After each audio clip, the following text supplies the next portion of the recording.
Halo teman-teman, perkenalkan nama saya Diah Ayu Wulandari dari kelas 12 IIS.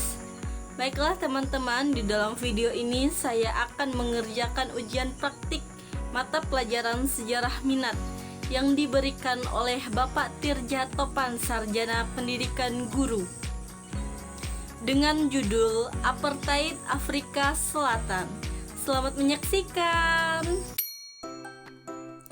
Runtuhnya apartheid Afrika.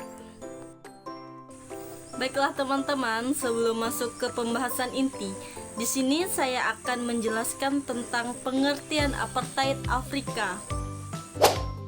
Politik apartheid. Apa itu politik apartheid?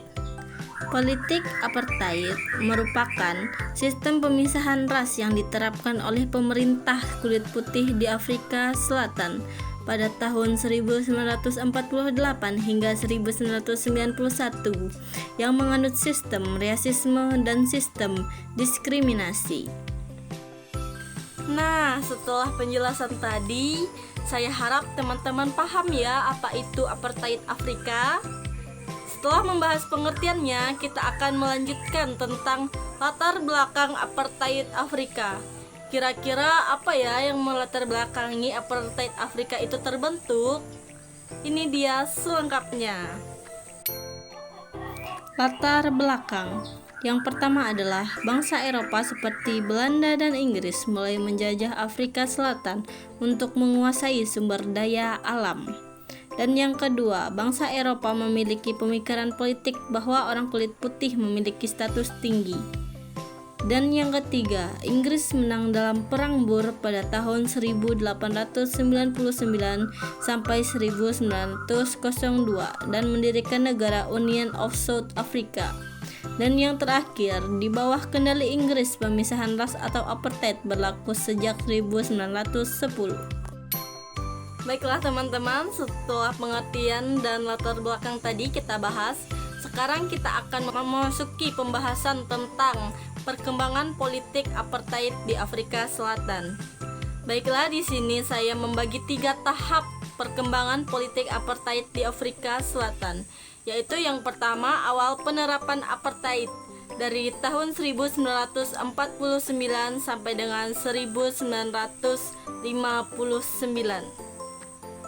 Dan yang kedua adalah perlawanan dan reaksi pemerintah dari tahun 1960 sampai dengan 1976. Dan yang ketiga adalah runtuhnya apartheid dari tahun 1980 sampai dengan 1994. Yuk kita bahas. Perkembangan politik apartheid. Yang pertama, awal penerapan apartheid pada tahun 1948 sampai dengan 1959.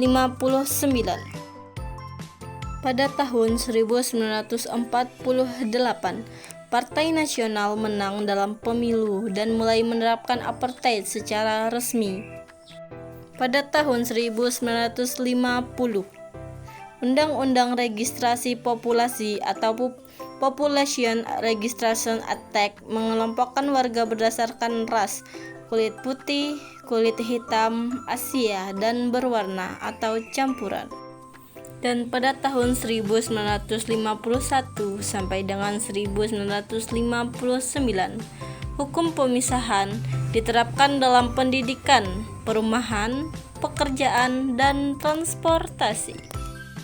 Yang kedua, perlawanan dan reaksi pemerintah pada tahun 1960 sampai dengan 1976. Pada tahun 1960, pembantaian Sharpeville atau polisi menembak demonstran ramai menewaskan 69 orang.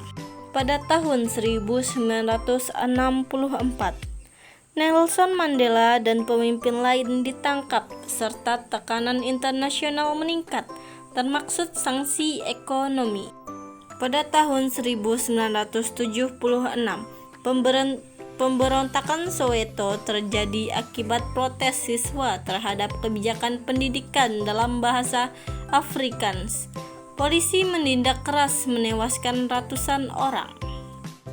Dan yang terakhir, runtuhnya apartheid pada tahun 1980 sampai dengan 1994.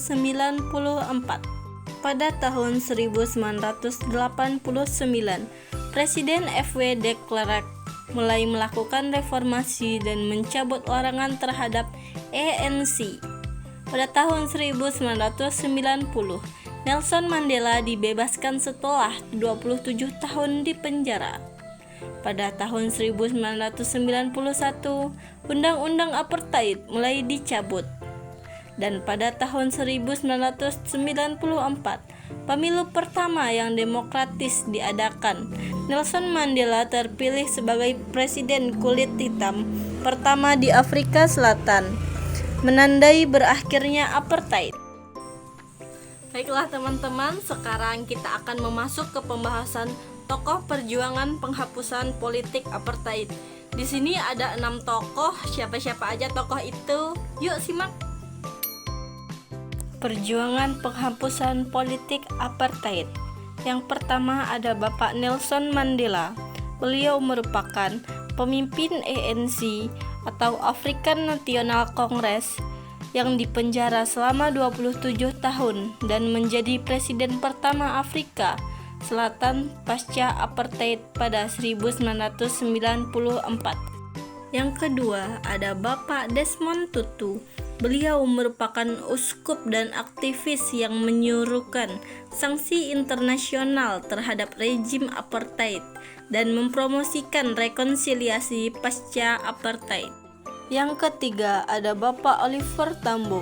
Beliau merupakan pemimpin ANC di pengasingan yang menggalang dukungan global untuk perjuangan anti-apartheid. Yang keempat ada Bapak Walter Sisulu. Beliau merupakan aktivis ANC yang berperan besar dalam pembangunan gerakan perlawanan dan dipenjara bersama Mandela. Yang kelima ada Bapak Steve Biko. Beliau merupakan pemimpin gerakan kesadaran kulit hitam atau Black Consciousness Movement, tewas akibat penyiksaan polisi pada 1977. Dan yang terakhir ada Bapak F.W. de Klerk. Beliau merupakan presiden Afrika Selatan yang akhirnya mencabut undang-undang apartheid dan membebaskan Nelson Mandela pada 1990. Dan selanjutnya teman-teman, kita akan membahas pengaruh penghapusan politik apartheid di Afrika Selatan. Di sini saya akan membahas 2 pengaruh, yaitu pertama pengaruh di Afrika Selatan dan yang kedua pengaruh di dunia. Selamat menyaksikan.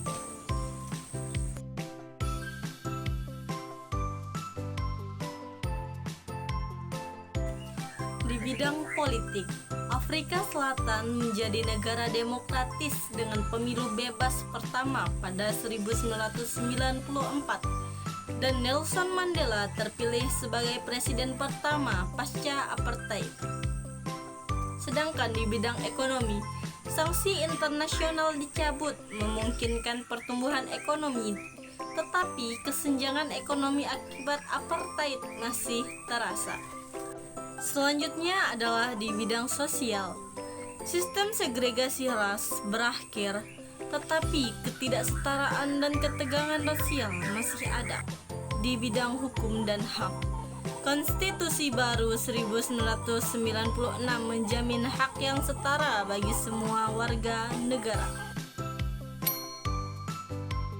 Baiklah, sekarang kita akan melanjutkan pengaruh penghapusan apartheid di Afrika Selatan, yaitu pengaruh di dunia.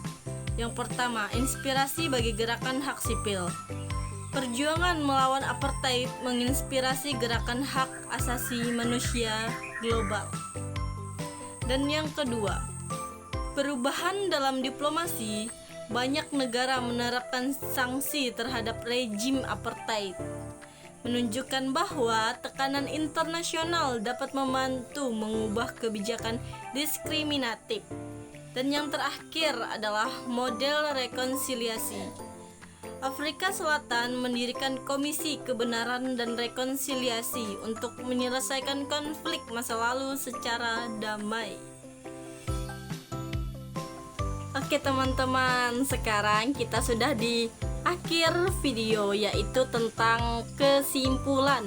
Kita akan membahas kesimpulan dari politik apartheid di Afrika Selatan. Yuk kita bahas. Penghapusan politik apartheid menandai era baru bagi Afrika Selatan dengan transisi menuju demokrasi dan pemerintahan multirasial. Meskipun hak sipil dan politik semakin merata, tantangan seperti kesenjangan ekonomi dan sosial masih membayangi. Secara global, keberhasilan Afrika Selatan dalam mengakhiri apartheid tanpa perang saudara menjadi inspirasi bagi perjuangan hak asasi manusia di berbagai negara. Baiklah teman-teman, itu tadi merupakan penjelasan saya mengenai politik apartheid yang ada di Afrika Selatan. Saya harap dengan penjelasan tadi teman-teman bisa memahami dan bisa mengerti apa itu politik apartheid di Afrika Selatan. Oke, baiklah. Karena penjelasannya sudah selesai, saya Diah Ayu Wulandari pamit undur diri. Dadah.